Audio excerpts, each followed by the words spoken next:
우리 혹 여자분들 가운데 리골드라고 하는 주얼리 회사를 아시는 분 계신지 모르겠습니다.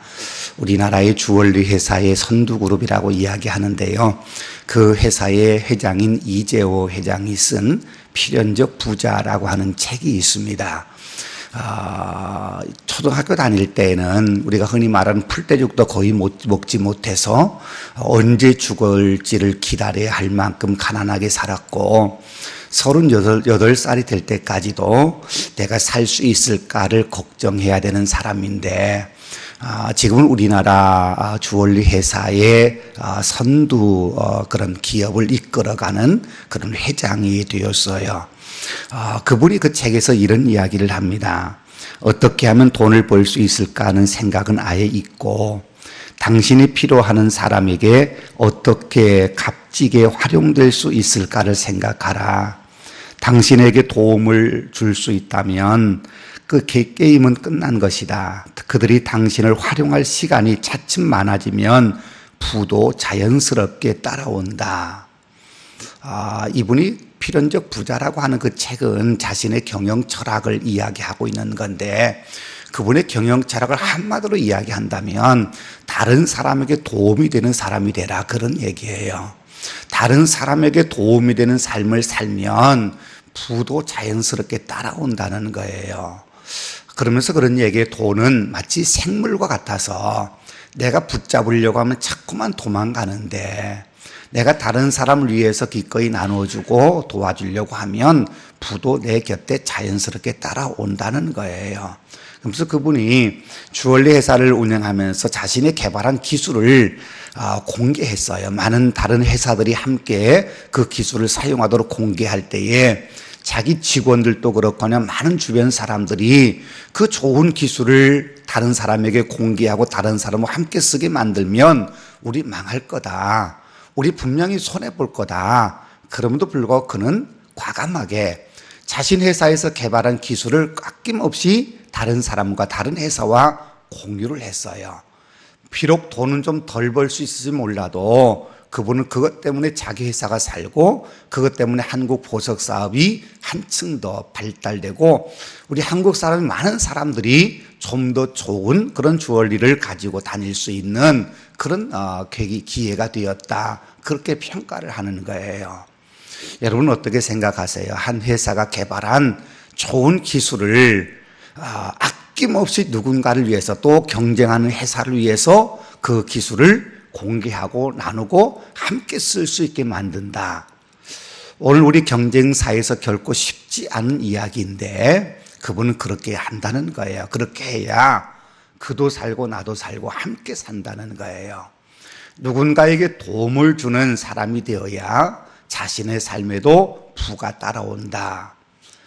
여러분 오늘날 우리가 살아가는 사회에서는 쉽게 우리가 받아들일 수 없는 경영 철학인데 이재호 회장은 과감하게 그런 경영 철학, 경영 마인드를 가지고 회사를 운영하고 있고 그렇게 실천하고 있다는 거예요. 누군가에게 도움이 되는 사람이 되라. 여러분 이게 얼마나 귀한 말입니까? 얼마나 좋은 말입니까? 여러분 우리가 읽었던 말씀에 보면은 그렇게 말씀해요. 내 모퉁이의 이삭을 다 거두지 말아라. 내 떨어진 이삭 줍지 말아라. 내 포도원의 열매를 다 거두지 말아라. 그걸 가난한 사람들을 위해서 남겨두어라. 그렇게 말씀해요. 여러분 이 말씀의 맥락을 우리가 이해한다면 레위기 16장부터 보면은요, 레위기 16장에 대속죄일에 대한 이야기 나와 있어요. 우리 인간이 하나님 앞에 죄를 범했을 때 우리가 죄를 하나님 앞에 고백하고 제사를 드리면 용서를 받는데 우리가 고백하지 못한 죄, 우리가 깨닫지 못해서 하나님 앞에 제사를 드리지 못한 죄는 어떻게 할 거냐? 그건 1년에 한 번 대속죄일에 대제사장이 지성소에 들어가 하나님 앞에 죄 용서를 구함으로 용서를 받을 수 있다고 하는 거예요. 그래서 속죄일을 통해서 우리는 우리의 모든 죄를 용서받고 거룩한 사람으로 다시금 태어나는 거룩한 존재가 된다는 거예요. 그러면 거룩한 존재가 되기 위해서는 그렇게 우리가 죄를 용서받고 또 제물을 드림으로 우리의 죄를 용서받는 그런 삶을 살 수 있는데 궁극적으로는 그 죄됨을 통해서 우리가 거룩한 사람으로 다시 태어나는 거예요. 그래서 오늘 우리가 했던 말씀 바로 앞에 19장 1절 말씀도 보면 하나님께서 우리에게 요구하신 것은 너희의 거룩함이다. 거룩한 삶을 살아라. 그렇게 말씀하셔요. 그 거룩한 삶에 살란 말씀하시고 가장 먼저 그럼 거룩한 삶을 산다는 것은 어떤 삶을 말하는 거냐? 그걸 이야기할 때 가장 먼저 이야기하는 것이 오늘 우리가 읽은 말씀이에요. 너희는 너희 땅의 곡식을 거둘 때에 반 모퉁이까지 다 거두지 말고 내 떨어진 이삭을 줍지 말아라. 내 포도원에 포도를 거둘 때에 포도 열매를 다 따지 말고 내 포도원에 떨어진 열매도 줍지 말아라. 그러면서 그 이유는 가난한 사람과 거류민을 위하여 내버려 둬라. 그것 아니면 살 수 없는 사람들이 있어요. 그걸 먹고 살 수밖에 없는 밭이 없는 사람들, 또 지나가는 거류민들이기 때문에 일할 수 없는 사람들, 그런 사람들이 그건 먹고 자신의 생명을 부지할 수 있기 때문에 그들을 위해서 남겨두라는 거예요. 나에게는 조금일 수 있지만 그들에게는 그것이 생명과 다름이 없는 거예요. 그거 먹지 못하면 어쩌면 죽을 수도 있는 그런 사람들이 있다는 거예요. 그래서 그걸 남겨두라는 거예요.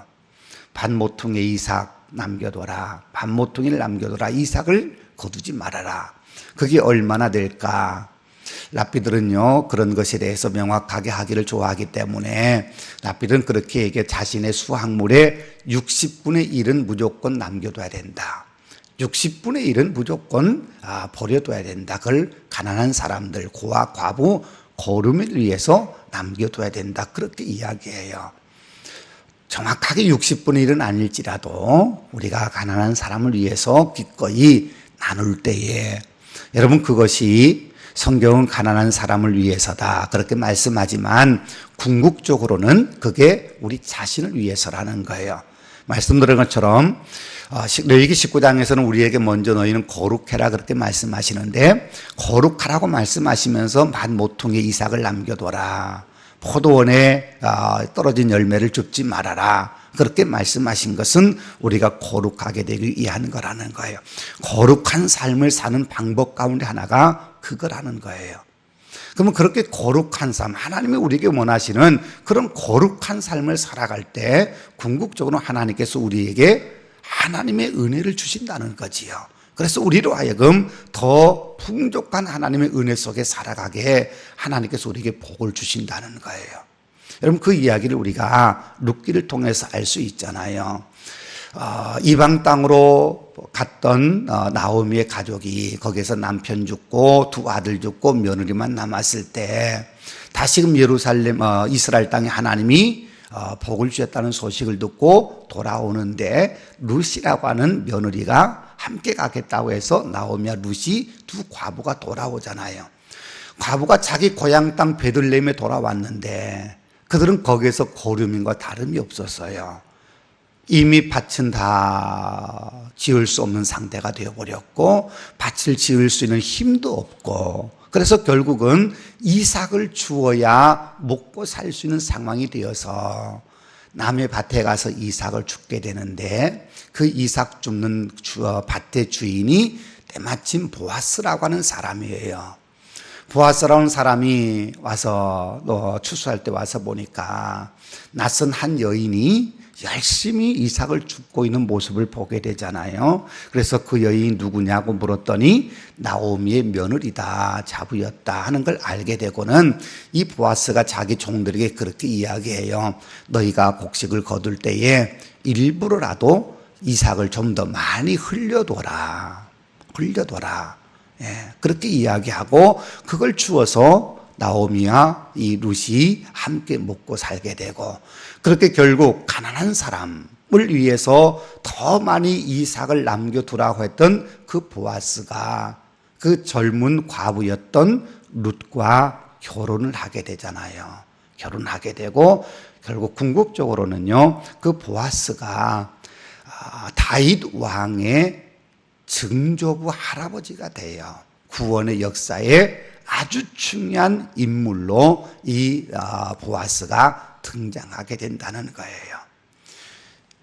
자기의 벼 이삭을 가난한 사람을 위해서 기꺼이 나누어 주었더니 나이 많도록 장가가지 못했던 보아스가 장가를 가게 되고 아들을 낳게 되고 결국은 다윗 왕의 조상이 되는 그런 복을 얻게 되었다고 하는 거예요. 여러분, 성경은 우리에게 끊임없이 이야기해요. 우리가 남을 위해서 기꺼이 베푸는 우리의 손을 내밀 때에 그 손은 하나님이 잡아주신다고요. 그 손은 하나님이 잡아주시고 그 삶을 하나님이 이끌어 주신다고요. 우리가 욕심껏 마음껏 우리가 움켜쥐고 있을 때 우리가 부자가 되는 것이 아니고 우리가 넉넉하고 여유 있는 삶을 사는 것이 아니고 우리가 움켜쥔다고 해서 우리가 갖고 싶은 거 다 갖는 것이 아니고 움켜쥐면 움켜질수록 우리에게서 사라지는 거예요. 우리에게서 마음의 여유가 사라지고 우리에게서 하나님의 은혜가 사라지고 하나님이 보이지 않고 돈만 보이다 결국은 돈의 노예가 되는 것이 우리 인간이라고 성경은 끊임없이 우리에게 가르쳐주고 있거든요. 여러분, 오늘 본문의 말씀 잘 기억하십시다. 우리 반 모퉁이 다 거두지 말고 떨어진 이삭 줍지 말아라. 누구를 위해서? 가난한 사람들, 고류민을 위해서 말이에요. 여러분, 오늘 우리 시대 우리 사회에도 참 살기 좋아졌지만은 그럼에도 불구하고 여전히 고류민과 같은 사람이 있어요. 오늘 우리 주변에도 참 가난하게 힘들게 살아가는 사람들이 있어요. 그 사람들 위해서 우리가 우리 반 모퉁이를 남겨둬야 돼요. 우리 인생에 우리의 마음에 표 이삭을 흘려보내줘야 된다는 거예요. 여러분, 그게 뭘까요? 어떤 사람은 부라고 생각할 재물이라고 이야기할 수도 있는데 재물만 이야기하는 건 아니에요. 우리의 시간, 우리의 섬김, 우리의 나눔이 그 가운데서 우리가 우리 이웃에게 내 작은 도움이 필요한 사람에게 우리가 기꺼이 나눠줄 수 있는, 베풀 수 있는, 가장 먼저 우리가 믿음의 사람이라고 한다면 우리가 믿음의 사람으로서 우리가 남겨둬야 될 우리의 벼이삭이 있어요. 그게 뭐냐면 기도예요. 기도. 우리가 기도할 때 우리 자신만을 위해서 기도하지 말고 내 가정만을 위해서 기도하지 말고 우리 주변을 좀 돌아보면서 내 기도가 필요한 곳, 내 관심이 필요한 곳, 내 사랑이 필요한 곳이 어딘가를 우리가 한 번쯤 또 돌아보고 그들을 위해서 기도할 수 있는, 그건 우리가 누구나 할 수 있는 것 아니에요. 우리가 돈 많이 갖지 못해도 우리가 건강하지 못해도 할 수 있는 것이 바로 그거잖아요. 기도해 줄 수 있는 거예요. 그렇게 우리가 관심 갖고 기도하면 여러분 그게 바로 사랑이잖아요. 그래서 우리가 그들에게 더 많이 우리가 흘려보낼 수 있는 하나님의 축복의 통로가 되어서 흘려보낼 수 있는 그런 믿음이 우리에게 생겨나게 된다는 거예요. 여러분요, 오늘 성경은 그렇게 말씀해요. 가난한 사람들과 고류민을 위해서 떨어진 이삭, 포도원의 열매 다 거두지 말고 남겨둬라. 그렇게 말씀하셔요. 그런데 그렇게 말씀하신 이유가 있어요. 오늘 이어서 말씀하신 쭉 말씀에 이어가다 보면은 그렇게 말씀해요. 너희도 옛적에 애굽에서 고류민이지 않았느냐. 그렇게 말씀하셔요. 무슨 얘기예요? 우리도 옛적에 그런 도움받지 않으면 살 수 없는 그런 존재였다는 거예요. 지금은 가나안 땅에 들어와서 농사 짓고 지금은 가나안 땅에서 그래도 좀 편안하게 살고 있지만 한때는 이집트 애굽에서 노예 생활했고 힘들게 살았다는 거예요. 그때를 잊지 말라는 거예요.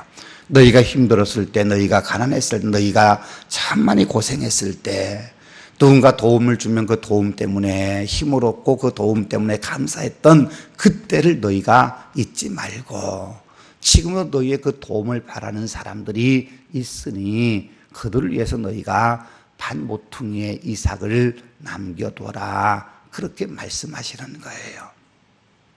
여러분, 우리의 모습 잊지 말라는 거예요.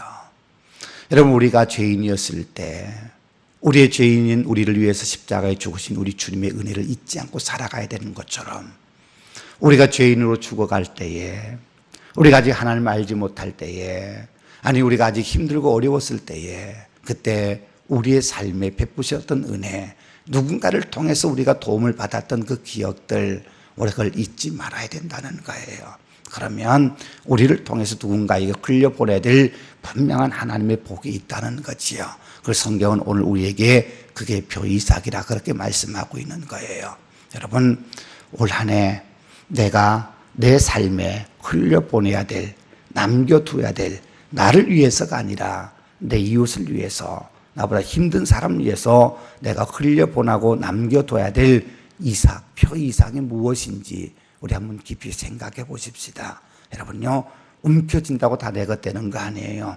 물을 움켜주기 위해서 아무리 손을 움켜줘도 우리 손에 남아있는 거 거의 없는 거예요. 오히려 흘려보내주는 것이 우리에게 남는 거고 하나님께 쌓아놓는 거예요. 전도서에서 말씀하잖아요. 내 식물을 물 위에 던지라, 여러 날 후에 도로 찾으리라, 그렇게 말씀하셔요. 흘려보내라는 거예요. 흘려보내면 하나님이 반드시 다시 찾게 하실 날이 우리에게 있다는 거지요. 여러분, 우리 자신만을 생각하지 말고 내 주변에 내 기도가 필요한 곳, 내 도움이 필요한 곳, 내 벼이삭이 필요한 곳을 우리가 찾아보고 그를 위해서 우리가 기꺼이 내 것을 흘려보낼 수 있는 귀한 삶을 살아가십시다. 여러분, 이 시간 우리 잠깐 기도하겠습니다. 우리의 기도 소리가 우리 목소리, 우리 귀에 들릴 정도로 작은 목소리로 우리 함께 기도하십시다. 하나님, 내 벼이삭이 필요로 하는 사람들을 볼 수 있는 믿음의 눈을 허락해 주옵소서. 내가 그거 없어도 살 수 있는데 욕심 때문에 움켜쥐는 어리석은 삶을 살지 않게 해 주옵소서. 우리 잠깐 이 시간 한 1분 정도 우리 통성으로 잠깐 기도하겠습니다. 고마우신 아버지 하나님, 감사합니다. 우리에게 하늘의 은혜를 주시고 하나님의 거룩한 백성으로 불러주셔서 오늘도 주님의 은혜를 알고 그 은혜 안에 거하며 주님이 주신 은혜 속에서 오늘도 주어진 삶 아름답게 살아가도록 인도해 주시니 감사합니다. 우리의 삶에 하나님께서 은혜를 주시고 넘치는 하나님의 귀한 사랑을 베풀어 주셨는데, 하나님 것을 우리가 움켜주기만 있고 내 것으로 우리가 우리 마음속에만 담고 살아가는 것이 아니라 이제 우리의 손을 펴서 이웃을 위해서 기꺼이 나누고 베풀고 우리가 받은 은혜와 우리가 받은 복을 이웃을 위해서 기꺼이 흘려보낼 수 있는 귀한 축복의 통로로 쓰임받는 우리가 되게 하여 주시옵소서. 하나님, 우리 마음속에 있는 우리 마음의 한 모퉁이의 벼이삭을 우리가 기꺼이 우리 이웃을 위해서 나눌 수 있고 섬길 수 있고 베풀 수 있는 한 해가 되도록 우리 모든 성도들의 마음속에 넉넉한 여유의 마음과 은혜의 마음을 허락하여 주셔서 그 은혜로 한 해 동안 우리의 작은 손길을 통해서 누군가가 용기를 얻고 누군가가 도움을 받고 누군가 새 생명 얻는 귀한 은총의 삶이 되도록 복내려 주옵소서. 한 해 동안 함께 하실 하나님께 감사드리며 우리 구주 예수님 이름으로 기도하오며, 이제는 주 예수 그리스도의 은혜와 하나님의 사랑과 성령의 교통하심이 오늘도 거룩한 이 귀한 기도의 시간에 주님 앞에 나와 기도하며 우리의 반모퉁이의 일부를, 벼이삭을 우리 이웃에게 흘려보내기를 원하는 우리 모든 믿음의 식구들 심령 속에와 삶의 모든 걸음에 이제부터 영원토록 함께 하시기를 간절히 축원하옵나이다. 아멘.